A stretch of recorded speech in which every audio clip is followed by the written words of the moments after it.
Hello, chili heads. We're back to finish up on our previous video yesterday. We got chased out by a little bit of rain and we got in the house, got a little sidetracked, so I never got to finish the sauce I said I was going to make, so we're going to do it now. If you watch that video, you notice I still had a whole lot of leftover peppers. I had them, the ones I had in this half-gallon jar, so what we did, we just went with this big 1 gallon size jar, ferment them. Now, a lot of people, when they ferment them, it depends on what kind of flavors you want. You can add onions, garlic, carrots, whatever you'd like to add to it for the flavor. I did these because I just want to ferment them plain. I want to taste the pepper. I don't want to taste anything else but the pepper and obviously some white distilled vinegar that I'm going to put in them. So what I'm going to do with these, a lot of people when they do this, they use brine and all, and I really don't care much for as much of the brine just because you got a lot of salt in there and I kind of like to watch my sodium as best I can. So I drain the brine. You can do it however you want to.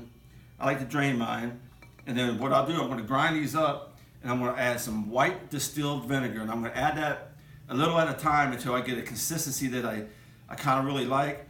And then once I get the consistency I like, I'm going to make it just a hair bit watery, and then I'm going to put in this, I think it's pronounced xanthan gum. Now you don't have to use this if you don't want to, but a little bit as a thickener is what it is, and a little bit of that, just a tiny bit, will help it stop from separating when it's sitting in the bottle. Because when you make homemade hot sauces like this, you let them sit in the bottle, you gotta get them out of your cabinet or whatever. They don't look real pretty, they're separated.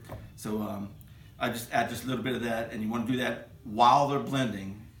While they're blending, you need to add that in there. You can't just put it in there and stir it up because it's not gonna work correctly. So we're gonna cut here for a second, and I'm gonna grind these up, and we'll get going after that. Okay, I've got this all blended up now.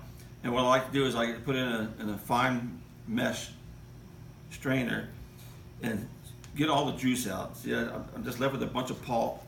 Some people like the pulp in there. What I'm going to do is I'm going to add this back to the blender.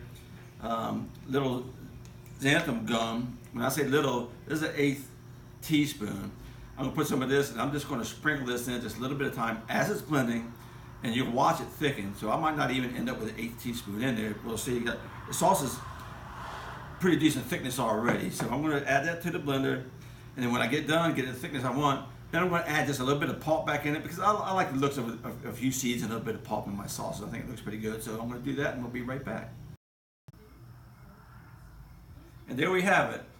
I ended up with about 8 ounces of sauce.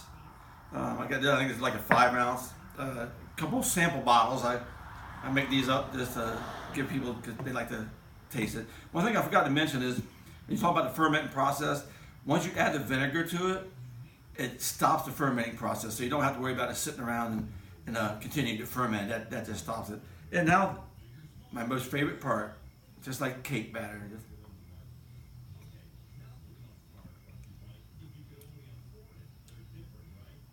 That is good, and does that pack a punch?